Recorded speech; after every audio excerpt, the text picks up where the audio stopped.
વિદ્યાવંજરી Jnanpith campus ખાતે ગણેશોત્સવની ઉજવણી કરવામાં આવી.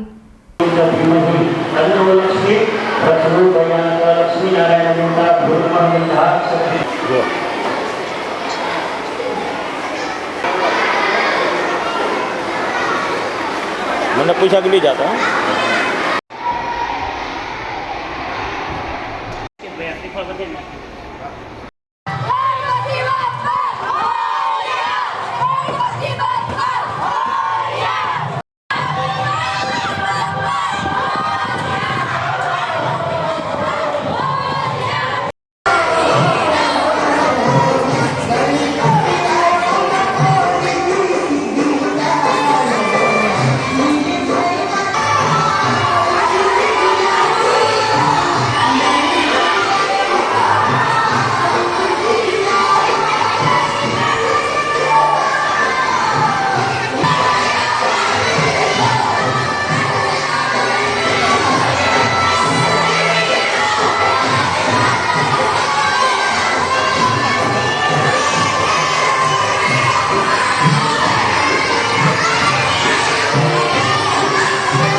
Ben, iya marah ini.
ओम प्राणाय स्वाहा अपनाय स्वाहा ज्ञानाय स्वाहा उदानाय स्वाहा ब्रह्मणे स्वाहा।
शरण्ये त्र्यंबके गौरी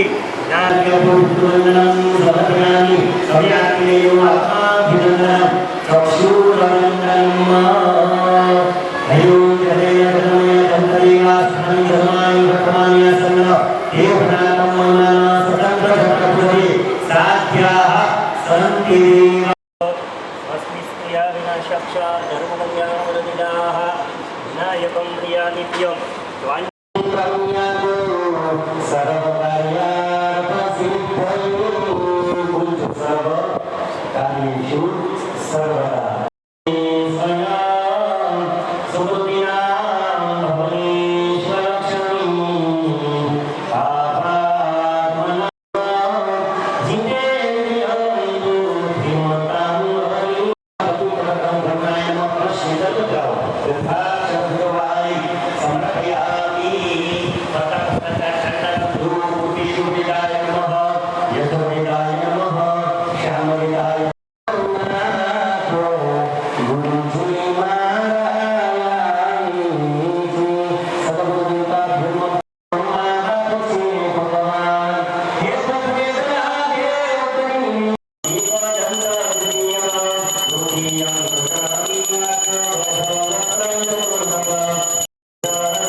સ્કૂલમાં આજરોજ ગણેશજીનું સ્થાપન કરવામાં આવે છે. સંસ્કૃતિ નામ અમે એક ગણતરીય જ રાખ્યું હતું કે જેમાં અમે ભારતીય સંસ્કૃતિને ઉજાગર કરીશું. આ શાળામાં શિક્ષણની સાથે સાથે બાળકોને સનાતન ધર્મનું શિક્ષણ અને સંસ્કૃતિનું જ્ઞાન મળે એ રીતે દરેક પ્રસંગો ઉજવવામાં આવે છે અને છેલ્લા 13 વર્ષથી અહીંયા ગણેશનું સ્થાપન કરવામાં આવે છે. અને એ પ્રમાણે આજે સ્થાપન કર્યું છે. બધા ટ્રસ્ટીઓ ઉપસ્થિત છે, સ્ટાફ પણ ઉપસ્થિત છે અને વિદ્યાર્થીઓ પણ ઉપસ્થિત છે. શાળાના શિક્ષણને કોઈ પણ જાતની અસર કર્યા વગર અને તમામ પ્રકારના ધાર્મિક તહેવારો અહીંયા ઉજવીએ છીએ.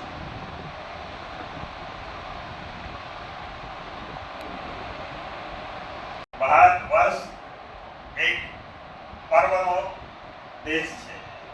દરેક વ્યક્તિ ચિલાચાલુ જીવન ના જીવી શકે એ માટે ઋષિમુનિઓએ ભારત વર્ષના ઋષિઓએ પરંપરાગત દર વર્ષે કોઈને કોઈ મહત્વપૂર્ણ ઉત્સવોનું આયોજન કર્યું છે.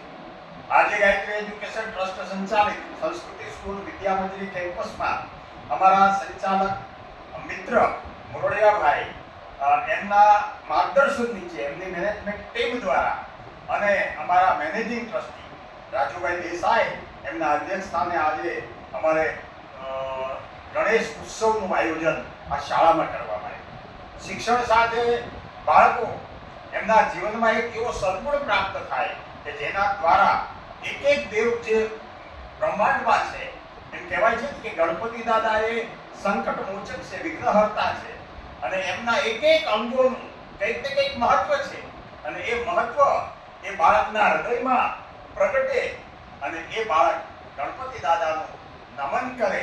એ ગણપતિ દાદા છે વિદ્યાના દેવ છે, એનામાં અપાર જ્ઞાન છે અને જ્ઞાનના દેવ પણ કહેવાય છે. શિવ પાર્વતીના એવા પુત્ર કે જ્યારે કાર્તિકેય અને ગણપતિ વચ્ચે જ્યારે એમ કહેવામાં આવ્યું કે મહાન કોણ, ત્યારે ગણપતિએ એમ કીધું કે ભાઈ જે ચક્ર મારે આખા એ પૃથ્વીનું, ત્યારે કાર્તિકેય મોર પર બેસીને પૃથ્વીની પ્રદક્ષિણા કરી, પણ ગણપતિ દાદાએ પોતાના માતા પિતાની ફરતે પ્રદક્ષિણા કરી અને એ માન્ય રહ્યું કે ભાઈ એ બંનેમાં વિજેતા કોણ. ત્યારે મા પાર્વતી અને શિવજી એમ કીધું કે સમગ્ર બ્રહ્માંડમાં તમે દુનિયાના તમામ તીર્થ સ્થાનોમાં જાઓ, પણ સૌથી મોટું તીર્થ એ માતા પિતા છે અને માટે ગણપતિને એમણે મહાન ગણ્યા, કારણ કે એમણે મા પાર્વતી અને શિવજીની સમક્ષ પ્રદક્ષિણા કરી છે. અને બાળકમાં એ સંસ્કારનું નિરૂપણ કરવા માટે અમારા આખા કેમ્પસના મેનેજમેન્ટે એવું આયોજન કર્યું કે ગણપતિ દાદાનો ઉત્સવ અહીંના જન્માષ્ટમી થાય, એક એક પર્વની ઉજવણી થાય, કારણ કે એક એક પર્વ જે ઋષિમુનિઓએ લીધા છે એની પાછળ વૈજ્ઞાનિક, સામાજિક અને ધાર્મિક તથ્ય રહેલું છે. માટે આજે આ ઉત્સવમાં તમામ અમારા આયોજક મિત્રોએ અને ખાસ કરીને અમારા મીડિયા મિત્ર જેમને હું જીગરજાન કરું એવામાં હરીશભાઈની પણ વિશેષ હાજરી અને આવો સુંદર મજાનો રંગમય કાર્યક્રમ, પૂજા વિધિ, બ્રહ્મદેવના વૈદિક મંત્રોચ્ચાર સાથે આજે સરસ મજાનું આયોજન કરવામાં આવ્યું. આ સહભાગી થનાર તમામ ટીમને વંદન અને જેટલા શ્રોતાઓ આ ચેનલ દ્વારા સાંભળે છે એ બધાને ગણપતિ દાદાના તમામ ગુણો, એમની વૈદિક પરંપરા તમામના જીવનમાં આવે અને ભારત વર્ષની અંદર શાંતિ સ્થપાય અને ભારતની ઉત્ક્રાંતિ એમ કહેવાય ને કે આખા વિશ્વની અંદર ચરમસીમાએ પહોંચે એવી પ્રાર્થના સાથે ગણપતિ મહારાજની